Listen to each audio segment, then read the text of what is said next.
Queremos darles la bienvenida y agradecerles que estén ustedes aquí esta tarde con nosotros. Me voy a presentar, mi nombre es Alicia Blanco, yo soy doctora en bioquímica y soy miembro del Comité Internacional organizador del Día Mundial de la Trombosis de la Sociedad Internacional de Hemostasis y Trombosis, entre otras cosas que vamos a contar. La idea es que, y les agradecemos por eso que ustedes estén aquí, es fundamental para nosotros que este mensaje, que es tan importante para la salud pública, logre llegar a la población y a los médicos, a los organismos de salud, a los gobiernos, etc. Entonces, cada uno desde su lugar puede contribuir y mucho a difundir este mensaje.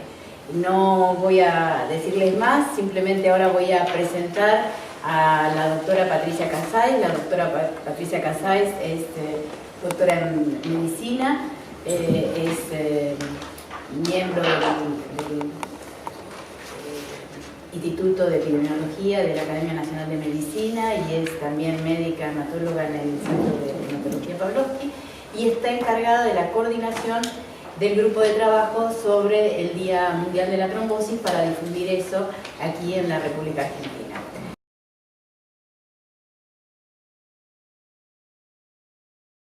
Vamos a hablar de la importancia de prevenir la trombosis y me parece importante primero definir qué es una trombosis para que sepamos de lo que estamos hablando. Entonces, una trombosis es la formación de un coágulo sanguíneo en el interior de una vena o de una arteria, y las manifestaciones clínicas, es decir, las enfermedades que se asocian con trombosis son responsables de las principales causas de muerte cardiovascular en el mundo, que son el accidente cerebrovascular o ACV, el infarto agudo del miocardio y el tromboembolismo venoso, que está constituido por la trombosis venosa profunda, que es cuando el coágulo se forma en una vena de las piernas, y la embolia pulmonar o tromboembolismo pulmonar, que es cuando ese coágulo se aloja en el pulmón.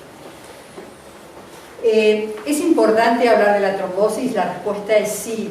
1 de cada 4 muertes en el mundo sucede por alguna de estas patologías relacionadas a la trombosis.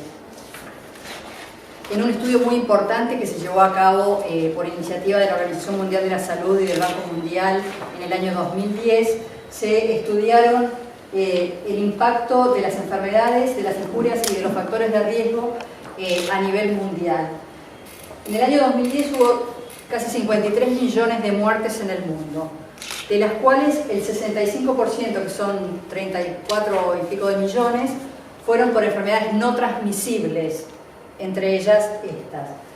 El infarto fue responsable de 7 millones de muertes, y lo que es notable es que esto supone un 35% de aumento de muertes por esta causa comparado con el año 90. Lo mismo pasó con el accidente cerebrovascular, con casi 6 millones de muertes. De esos 6 millones, casi la mitad también se debieron a accidente cerebrovascular isquémico embólico. Después la doctora Rossi nos va a hablar más de qué significa eso. Y esto también representa un aumento del 25% con respecto a las muertes por esta causa en el año 90. Sin embargo, una gran falencia o limitación que tiene este estudio es que no se consideró la morbimortalidad asociada a la enfermedad tromboembólica venosa. ¿Qué pasa en nuestro país? No tenemos muchos datos, pero algunos sí tenemos. En Argentina, en el informe que refiere las muertes en el año 2014, sabemos que el 40% de las defunciones en nuestro país se debieron a 2 grupos principales de causas. En primer lugar, las enfermedades cardiovasculares, seguidas por las enfermedades neoplásicas, lo cual representa una tasa de mortalidad de 148 por 100.000 habitantes. Tomando en cuenta todo esto, en el año 2014 la Sociedad Internacional de Hemostasis y Trombosis decide comenzar con esta iniciativa de declarar el Día Mundial de la Trombosis el 13 de octubre en honor al doctor Rudolf Virchow, un médico alemán que fue pionero en el estudio de la trombosis. El objetivo de este Día Mundial de la Trombosis es generar conciencia sobre la trombosis a través de actividades de educación pública y profesional en todo el mundo, con el objetivo final de reducir la mortalidad de causa cardiovascular en un 25% para el año 2025, lo cual está alineado con los objetivos de la Asamblea Mundial de la Salud y de la Organización Mundial de la Salud. En concreto, esto se traduce en disminuir el número de casos no diagnosticados o diagnosticados tardíamente, en aumentar las medidas de la implementación de medidas de prevención, en incentivar a los sistemas de salud para que adopten las estrategias que garanticen las mejores prácticas para la prevención, diagnóstico y tratamiento de este grupo de enfermedades, y también obtener los recursos necesarios y el apoyo para la investigación para reducir la carga relacionada a estas enfermedades. Entonces, en el año 2014 y en el año 2015, el foco del Día Mundial de la Trombosis fue generar conciencia sobre la enfermedad tromboembólica venosa, que es la menos conocida y aquella sobre la que tenemos menos datos. Y sin embargo, es sumamente importante.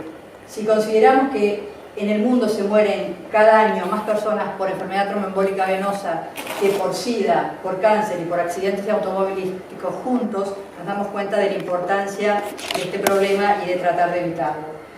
Puesto en números, hay 10 millones de casos de enfermedad tromboembólica venosa en Europa, con 600.000 muertes, lo cual significa, puesto en números, 1.600 muertes por día por tromboembolismo venoso.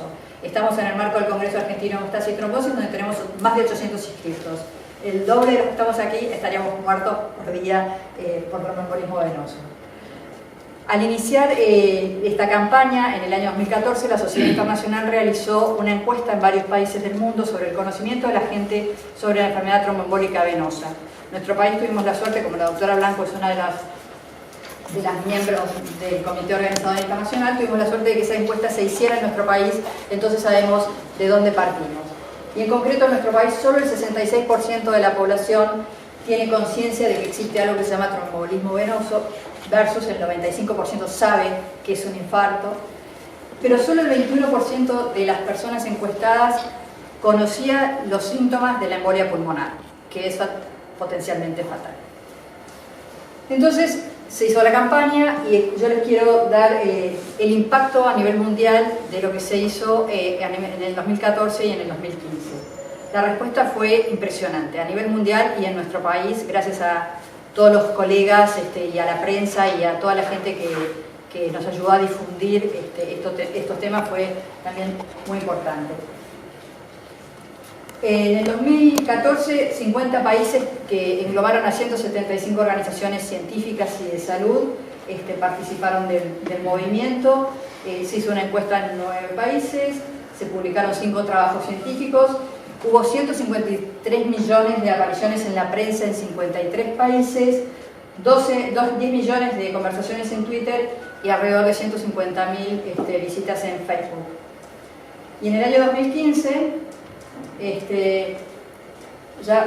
ya hubo 70 países participando con 320 organizaciones, hubo más de 6.500 actividades en el mundo que congregaron más de 13 millones de personas, hubo 384 millones de apariciones en la prensa en 48 países y en los medios sociales se cree que se alcanzó a llegar a 78 millones de personas. En el año 2015, entonces, se avanza un paso más. Además de considerar el tromboembolismo venoso, se agrega el accidente cerebrovascular, especialmente el causado por la fibrilación auricular, que es un tipo muy frecuente de arritmia.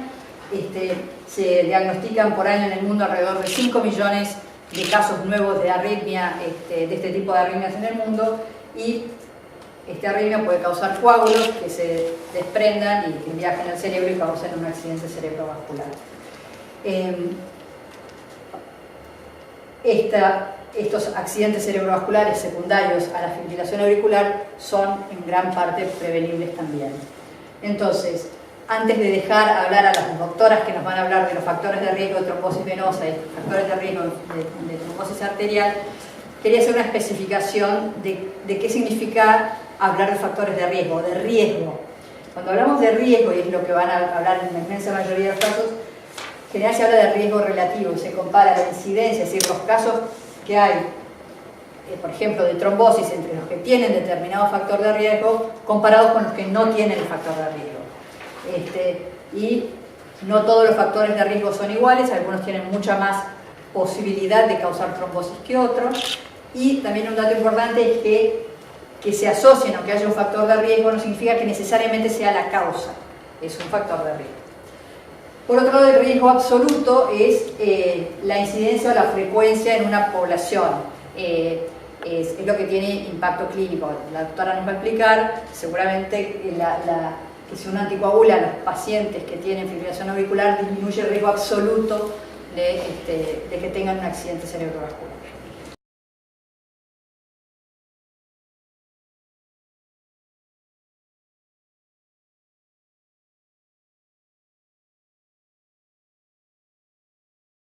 Por interesarse en este tema. Bueno, un poco yo también voy a reforzar los conceptos que habló recién la doctora Casais. El ACV isquémico es la falta de irrigación en un sector del cerebro producto de una trombosis. ¿Qué es una trombosis? Entonces, como dijo la doctora, es un coágulo sanguíneo dentro de un vaso arterial o venoso. En el caso del cerebro es generalmente por un coágulo en una arteria. ¿Y por qué se produce esta trombosis? Bueno, las trombosis se pueden producir porque se forma un trombo directamente en una de las arterias del cerebro, sería producto de una enfermedad arterial, o producto de una embolia, es decir, el trombo se formó en otra parte, por ejemplo en el corazón, viaja por el torrente sanguíneo e impacta en una arteria pequeña, por ejemplo la del cerebro. Eso es esencialmente, digamos, por qué se produce un accidente cerebrovascular. Cuando entonces el accidente cerebrovascular isquémico es producto de una enfermedad arterial, es decir, es una trombosis local, los factores de riesgo clásicos para esta enfermedad arterial son principalmente la diabetes, que es ampliamente conocida la enfermedad, tiene que ver con la hiperglucemia sostenida, la hipercolesterolemia y la hipertrigliceridemia, la hipertensión arterial. El sedentarismo, la obesidad y el tabaquismo también son factores de riesgo. Los tres primeros son como más importantes en cuanto al impacto que tienen sobre la pared arterial, y los demás también, por diferentes mecanismos, favorecen a la enfermedad arterial, por lo tanto están dentro de los factores de riesgo clásicos para tener una trombosis arterial.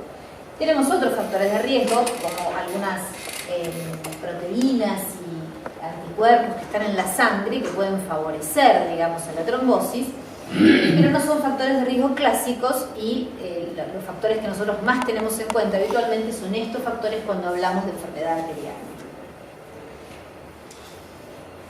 Por lo tanto, un ACV se puede producir entonces por una enfermedad arterial local, porque un paciente tiene los factores de riesgo que acabamos de ver recién y que finalmente llevan a producirle una obstrucción en una arteria. Ahora, cuando el ACV isquémico es producto de una embolia, en un porcentaje muy alto de los casos es producto de una fibrilación auricular. Y la fibrilación auricular es una arritmia, es la más común de las arritmias cardíacas, que afecta a más de 2,5 millones de personas en Estados Unidos. Los pacientes con fibrilación auricular tienen 5 veces más probabilidades de tener un ACV isquémico que los que no tienen fibrilación auricular. El riesgo de accidente cerebrovascular es entre 5 y 15% aproximadamente, y esto depende fundamentalmente de los factores de riesgo. Cuanto más factores de riesgo hay, más probabilidades de tener un accidente cerebrovascular.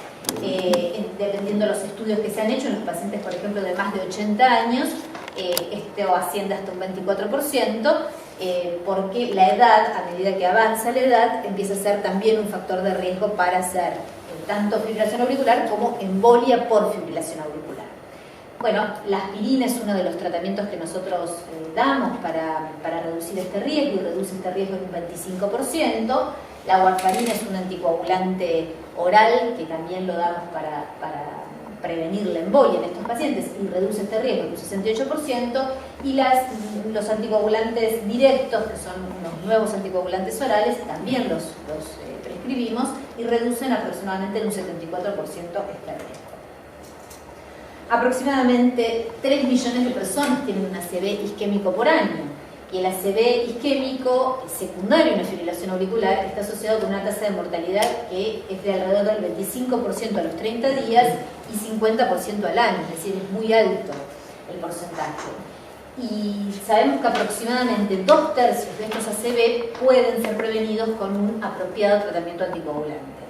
Por lo tanto, hay que estar atentos, digamos, a determinados factores de riesgo y a determinadas situaciones que nos pueden llevar, ¿no es cierto?, a tener una trombosis, porque una de las causas justamente puede ser el ACV.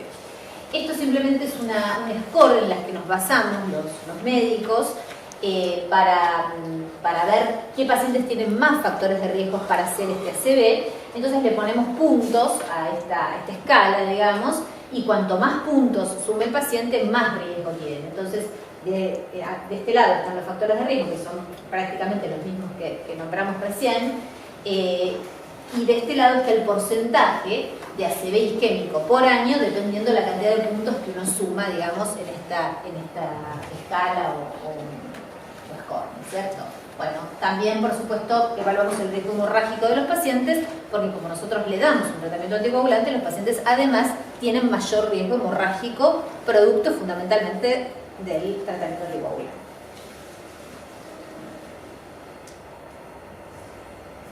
Bueno, lo principal, digamos, para prevenir el ACV isquémico es sin duda modificar los factores de riesgo para la enfermedad arterial, que obviamente que no siempre es fácil, ¿no es cierto?, porque modificar hábitos como el sedentarismo, la obesidad, el hábito de fumar, tener controlada la presión arterial, tener controlada la diabetes, el colesterol, digamos, todos sabemos que son cosas complicadas. Uno trata de no juzgar a los pacientes, sino simplemente ayudarlos a transitar, ¿no es cierto?, la enfermedad, y darles fuertes recomendaciones, porque sabemos que en la medida que los pacientes cambien ciertos hábitos, seguramente van a prevenir estos accidentes isquémicos. Fundamentalmente los factores de riesgo para la enfermedad arterial in situ, ¿no es cierto?, para lo que sería el trombo directamente que se puede producir en una arteria del cerebro, pero también en la del corazón, y nos da un infarto, ¿no es cierto? Con respecto al trombo que viaja, es decir, este pedacito de trombo que le llamamos émbolo y que viaja y que impacta en una arteria del cerebro y que nos provoca un ACV isquémico, embólico, producto de la fibrilación auricular, bueno, acá es un poco más difícil porque, bueno, ustedes me podrían decir cómo sé que tengo una fibrilación auricular, por ejemplo, y es cierto, porque muchas veces es asintomática la fibrilación auricular. Entonces, bueno, la consulta precoz ante la presencia de un pulso irregular o acelerado, para que el médico simplemente con un electrocardiograma nos puede descartar en ese momento si tenemos un pulso irregular o que nosotros notamos irregulares, nos puede decir si tenemos una fibrilación auricular. Volver a realizar una nueva consulta si le diagnosticaron una arritmia, porque muchas veces cuando uno interroga al paciente que ya nos viene a consultar con el ACV, uno le dice, pero usted no le habían dicho que tenía fibrilación auricular, y dice, y sí, me lo habían dicho hace un año mi médico, pero bueno, tenía que ver al cardiólogo que al final no lo vi, en fin, me lo detectaron en un prequirúrgico, me operé de la vesícula y después pasó. Entonces, en general, muchas veces tenemos alguna alarma a la que no le damos la importancia necesaria. Otra cosa sería preguntarle a su médico de cabecera si debe realizarse un estudio de prevención. Hay algunos pacientes, mejor dicho, no son solo pacientes, sino la población general, digamos, que por determinados factores de riesgo tienen indicación de hacerse estudios de prevención. En estos estudios de prevención muchas veces se detectan fibrilaciones auriculares que son asintomáticas y que aparecen en este estudio de prevención. Son estudios que en general incluyen, por supuesto, electrocardiograma y también incluyen ecocardiograma y otra serie de análisis de sangre y demás, ergometría, muchas veces que detectan arritmias precozmente. Por lo tanto, y un poco para finalizar, si tiene un diagnóstico de fibrilación auricular, consulte con un cardiólogo y con un hematólogo, porque en realidad ellos son los que investigarán, por un lado, los motivos que los llevaron a tenerla, o por lo menos intentarán darle una respuesta. No siempre los médicos tenemos respuesta de por qué nos pasan las cosas, ¿no es cierto? Pero bueno, por lo menos vamos a intentar darle una respuesta. ¿Y cuál es el mejor tratamiento? Tanto farmacológico, por ejemplo, con anticoagulantes, como lo hablamos antes, o con antiarrítmicos para tratar de controlar la fibrilación auricular, o tratamientos electrofisiológicos como puede ser una ablación o una cardioversión eléctrica para intentar revertir esta arritmia, porque siempre es mejor no tener la arritmia, por supuesto, que tenerla. Los objetivos del tratamiento, ¿cuáles son? Bueno, evitar que se forme un trombo, nada más ni nada menos, en el corazón, y que embolice y que provoque un ACV isquémico. ¿no es cierto? Porque esta arritmia, fibrilación auricular, lo que hace es favorecer a que se forme un trombo intracardíaco. Y el otro objetivo del tratamiento, por supuesto, que es intentar revertir la arritmia. Bueno, muchas gracias. Hablar de la doctora María Esther Arias Cancela, que es médica hematóloga, es jefa de hematología del Instituto Cardiovascular Buenos Aires y además también es encargada de hemostasis y trombosis en el Hospital Austral. Vamos a hablar ahora de qué pasa con los coágulos cuando están en las venas, particularmente la doctora Rossi ya habló de los coágulos que están en las arterias. Y normalmente, para que ustedes entiendan, ¿por qué la sangre se coagula? ¿No? La sangre se coagula porque es un mecanismo de protección. Yo me corto, coagulo la sangre para frenar una hemorragia. Ahora, ¿qué pasa cuando el coágulo no tiene que formarse? Que no es un mecanismo protector, sino es una enfermedad, que es lo que estamos hablando nosotros. O sea, la sangre coagula y eso está bien, porque si no nos moriríamos de una hemorragia, pero hay territorios y situaciones en las que no tiene que coagular la sangre porque si no, eso es peligroso y eso es lo que nos trae las enfermedades. Un coágulo en la arteria del corazón da un infarto, el coágulo en el cerebro da un accidente cerebrovascular isquémico, como decía Andrea, y yo particularmente voy a hablar de qué pasa con los coágulos cuando se forman en las venas. El organismo tiene venas y arterias por todo el territorio. Uno puede tener un coágulo en una vena del cerebro, en una vena del pulmón, en una vena de la pierna. Pero lo más frecuente es que tengamos coágulos que se forman en el territorio venoso de los miembros inferiores. Ese coágulo puede quedarse en el territorio del miembro inferior, quieto, tranquilo, no pasa nada. El paciente va a tener algunos síntomas como que le duele la pierna, se le hincha la pierna, va al médico, el médico hace los estudios pertinentes, que son sencillos, hacer un Doppler, diagnostica el coágulo y eso es una emergencia para tratar al paciente porque tenemos que, con tratamientos distintos, licuar ese coágulo. Un tratamiento puede ser más suave, más fuerte, más intenso, dependiendo de la extensión del coágulo. Y esto, cuando el coágulo está localizado en la vena, nosotros decimos, y acá estaría el diccionario, trombosis venosa es un coágulo en la vena, que el paciente acá tiene una trombosis venosa, nada más. Este coágulo, cuando la sangre se activa y se coagula, tiene como una colita, como si fuera una cola de cometa, que es más blandita, que si uno no hace un tratamiento apropiado, rápido, que es anticoagular, licuar la sangre con medicamentos, el coágulo puede migrar. Este coágulo avanza desde la pierna y por cómo es la anatomía normal de las venas, va a terminar en el corazón derecho y del corazón derecho termina la sangre en el pulmón. Eso es anatomía de primero o segundo año de la secundaria.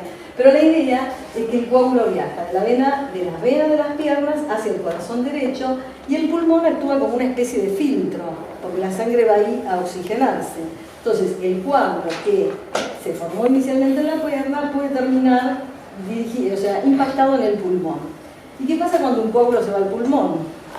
Puede matar al paciente, un paciente puede tener una embolia pulmonar y no llegar ni siquiera a la consulta y se muere. Por ejemplo, un paciente puede operarse una cirugía de rodilla, se quedó muy quieto, no hicieron las prevenciones de tratamiento que corresponden, se para, se quiere ir a la casa y se cae muerto, tiene una muerte súbita.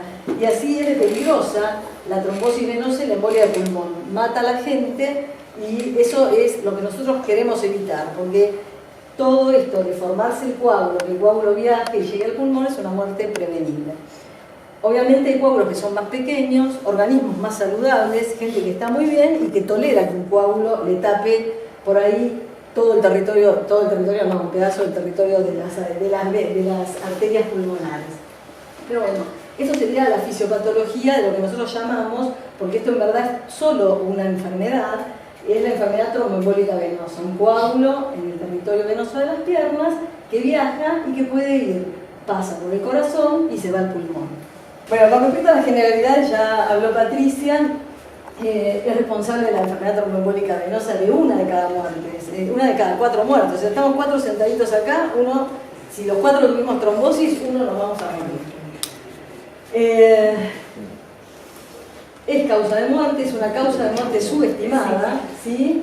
Y eso es importante, atraviesa todos los estratos sociales. Acá no hay ricos, no hay pobres, todos podemos tener trombosis y realmente es un problema grave que está subestimado y lo más importante que es una causa de muerte que se puede evitar.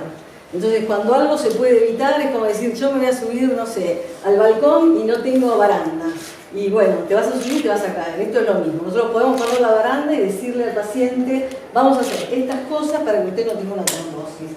Y nosotros como médicos tenemos una responsabilidad de hacerlo, y eso se insiste mucho a nivel hospitalario, ya por ejemplo, a nivel de la facultad, ya los estudiantes de último año se los concientiza acerca de la trombosis venosa.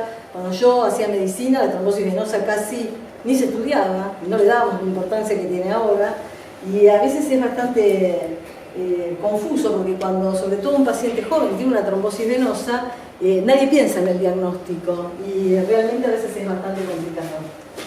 Bueno, esto lo voy a pasar porque ya lo habló Patricia, pero sepan que esta estadística de mayores de 80 años, este artículo de esta revista, publica o considera dentro de la estadística pacientes mayores de 80 que eran nuestros argentinos. La edad es un factor de riesgo para hacer trombosis venosa. Esta es una estadística del doctor Vázquez del Hospital Italiano, y para nosotros es como un orgullo que algún argentino esté incluido en las revistas internacionales. Acá las doctoras todas se escriben en revistas internacionales y son famosas, pero esto es importante, tener una estadística en Argentina. Fíjense, 5,8 personas cada 1000, cuando están arriba de 80 años, tienen trombosis venosa.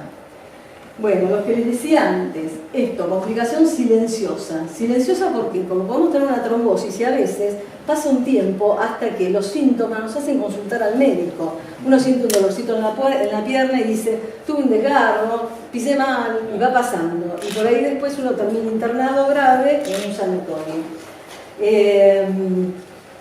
Lo que les decía antes, la mortalidad es subestimada.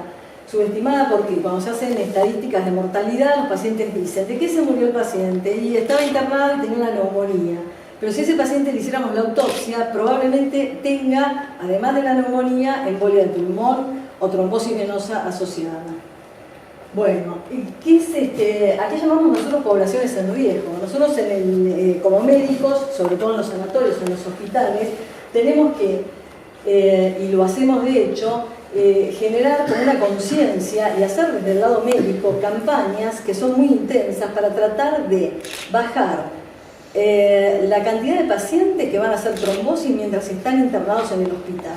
¿Por qué? Porque el hospital es un lugar donde cuando yo acosté al paciente en la cama, el paciente ya tiene un riesgo definido de trombosis. No todo paciente que se acuesta en la cama del hospital va a hacer una trombosis, pero es importante ver que dependiendo de los factores de riesgo que tenga ese paciente, algunos van a tener más posibilidad. Y fíjense que de las trombosis el 60% suceden en el hospital. Y hay determinadas cirugías, sobre todo la cirugía de cadera, la cirugía de rodilla. Si yo a un paciente que le hago una cirugía de cadera no le doy un tratamiento de prevención de trombosis, sea cual fuere, tiene un 80% de posibilidades de hacer una trombosis. Entonces, ¿en qué se insiste? En estas medidas de profilaxis. Profilaxis, que significa prevenir. Y la prevención es la estrategia más efectiva para reducir el tromboembolismo venoso. Y esto que hablábamos antes, la embolia del pulmón, fíjense, es la causa de muerte prevenible más común del hospital. O sea, voy a un hospital, me puedo morir. ¿De qué me puedo morir? De una embolia. Y encima se podía prevenir. ¿Qué significa hacer profilaxis? Hay distintas medidas para prevenir que el coágulo se haga. Y para eso dijimos que íbamos a estratificar el riesgo de cada paciente. Ahora les digo cómo. Y se va a definir un tratamiento. El tratamiento puede ser tan sencillo como decirle, señor, usted se acaba de operar de la vesícula laparoscópica, levántese de la cama, mueva las piernas, se va a su casa. La movilización precoz. Y esa es la medida que más veces utilizamos. Podemos usar distintos tipos de medicación anticoagulante, pastillas, inyecciones. Y después, esto que se llama métodos mecánicos. Hay gente que tiene una contraindicación para que nosotros le demos un anticoagulante, entonces tenemos que usar un método que no lo haga sangrar. Porque si yo le doy una droga que hace que sangre un poquito más, podemos tener una complicación hemorrágica. Un método mecánico es, por ejemplo, ponerle una especie de bota para que la bota tiene una compresión neumática y hace que el paciente, que no se estanque la sangre en las venas de las piernas, y el no estancamiento hace que la sangre fluya, circula y se evita la trombosis. Y también hay que ver que muchos pacientes, este tratamiento que es de prevención y que se inicia en el hospital, tienen que seguirlo muchas veces en su casa. Esto es una indicación puntualmente médica. Ahora fíjense qué pasa. Este estudio, que se llama estudio ENDORS, es un registro que se hizo, estos son un montón de países, quedaron todos chiquititos, nosotros acá no estamos incluidos, pero está Alemania, India, bueno, de la A al último hay muchos países. Y fíjense, acá estamos del 0 al 100. Pacientes en riesgo de hacer trombosis, fíjense que tenemos, si hiciéramos escalas de riesgo, acá hay países que tienen 70%, yo al paciente lo estratifico y digo por determinados factores, tengo 70% de probabilidad de trombosis, pero fíjense, estaban en riesgo, ¿cuántos le daban un tratamiento anticoagulante? Hay países, Bangladesh, no le daban nada a los pacientes para prevenir trombosis. Y si ustedes miran, están todos más o menos en la media. Algunos, esto es Alemania, fíjense, al 80% de los pacientes le dan un tratamiento preventivo. Y nosotros tenemos que aspirar a que si el paciente necesita la profilaxis, la tenga. Y esto es tan importante que fíjense que, por ejemplo, en Estados Unidos, si a un paciente tiene una complicación tromboembólica y el médico no indicó la profilaxis adecuada, no le pagan no le paga el seguro de salud al hospital ni al médico todo lo que implique el tratamiento de ese paciente por la complicación, porque ya se considera una mala praxis no hacer una correcta profilaxis. Bueno, ¿y qué pasa en los hospitales? Fíjense, esto es por ejemplo la copia de una historia clínica de nuestro hospital y hay un ítem donde tiene que estar anotado profilaxis, trombosis venosa, embolia del pulmón. A este paciente X le tocó deambulación precoz, señor Caldini, y tiene que estar anotado y registrado que le dimos profilaxis y si no se la dimos, ¿qué pasa? ¿Por qué no se la damos? Porque podemos decir, no requiere profilaxis porque vino, no sé, a sacarse un lunar. No requiere profilaxis alguien que se hace una cirugía cortita. También se hacen checklists, por ejemplo, la cama 601, 602, 603, siempre está anotado profilaxis, deambula, profilaxis, heparina, que es un anticoagulante, profilaxis, heparina, que es un anticoagulante. Y después, ¿qué se hacen? Campañas. Hospital libre de trombosis, campañas con recordatorios electrónicos, scores de riesgo. Por ejemplo, esto está en el bolsillo y ahora en los teléfonos celulares de los residentes. El residente entra a un paciente y le hace un score de riesgo, si es quirúrgico, si es clínico, y ahí se calcula qué riesgo tiene y en función del riesgo se instaura una medida. Y fíjense, nuestro cumplimiento de profilaxis va de 93, 99, 99, 100. Tenemos un muy buen control de lo que es la profilaxis. Y en muchos hospitales y en muchos sanatorios y en muchos lugares, todos los que estamos acá sentados, nos dedicamos a hacer esto, tratar de mejorar estas cifras, que el paciente tenga indicado lo que le corresponde. ¿Y qué pasa con el paciente? O sea, porque el mensaje que usted le tiene que dar es al paciente, la trombosis se puede prevenir. Si se interna en el hospital, yo le diría, doctor, por mi enfermedad, necesito prevenir trombosis, ya está. Con eso, con que el paciente pregunte, alcanza. Y yo creo que la campaña para las sociedades, con este día, ¿puedo tener una trombosis? Sí, la podemos tener cualquiera, algunos más, otros menos en función de los factores de riesgo, pero entre el médico y el paciente, tratar de tener conciencia para evitar problemas.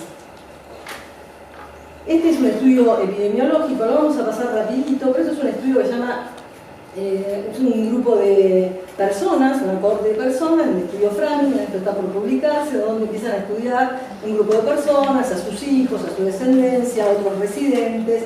Y acá en este estudio, que es interesante y está recién publicado, está por publicar, decía, ven, esto es la incidencia de trombosis. ¿Cuántos casos nuevos de trombosis cada 1000 personas por año? 2 cada 1000 por año.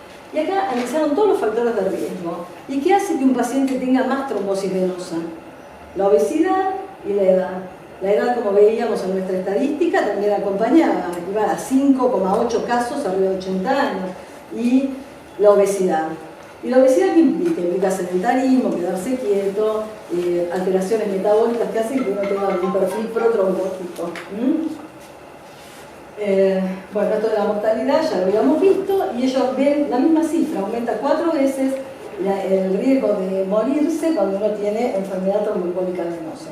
Después, una cosa que vamos a desarrollar apenitas es ¿qué pasa con las trombosis y los viajes en avión? Ustedes como periodistas ven publicaciones, se murió el Rabier porque viajó de Francia a no sé dónde y llegó muerto, la chica de Mendoza. ¿Toda la gente que se sube en avión se va a morir? No, eso no es así.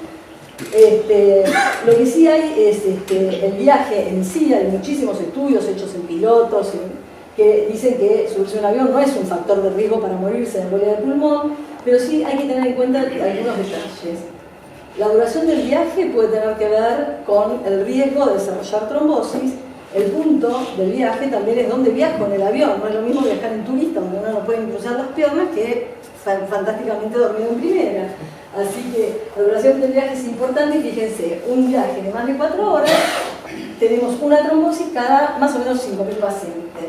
Ahora, fíjense, si el paciente tiene algún factor de riesgo, como estos, se operó hace poco, tiene una enfermedad maligna, un cáncer, tiene un antecedente de haber tenido una trombosis, o sea, alguna vez tuvo trombosis, terminó su tratamiento, ese paciente queda marcado como de más alto riesgo, combina factores de riesgo, estos pacientes con trombosis, con factores de riesgo, viajes de más de 8 horas, fíjense que 1 de cada 200, o sea, 0,5%, va a ser una trombosis.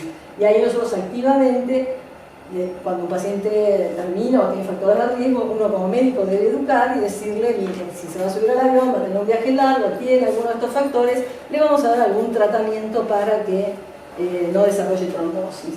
Y ahora, fíjense que para el común de la gente que no tiene ningún problema, movilizarse en el avión, ir con ropa floja, usar medidas de compresión graduada, tomar agua, o sea, tomar agua, hidratarse, no es que haya un estudio que diga tomar agua hace mal, no hace mal, pero es muy bueno, así que tome agua, que se movilice, siempre, digamos, se van estudiando estas medidas que nosotros vamos tomando, algunas que parecen banales, a ver si baja o no baja el riesgo de trombosis, algunos dicen que sí, algunos dicen que no, pero moverse, hidratarse, las medidas de compresión, para todos nosotros que no tenemos ningún problema, me incluyo, podemos hacer esto. Y si no, lo importante en realidad es decir, tengo algún factor de riesgo, consulte a su médico. El médico tiene que decirle si usted va a hacer algún tratamiento o no. Ojo que también dar el exceso, medidas preventivas, sobre todo vacunas de heparina, como todos hacen, me pongo una vacuna y me voy, es un remedio que tiene riesgo hemorrágico, que tiene riesgo de reacciones alérgicas. Entonces, si no lo necesito, todo lo que no necesito, no tengo los efectos adversos. O sea que ese balance lo va a hacer el doctor. Entonces, como conclusiones, la enfermedad tromboembólica venosa, tercera causa de morbilidad cardiovascular después de infarto y stroke, silente, fatal muchas veces, obesidad y edad, predictores de riesgo, y hable con su médico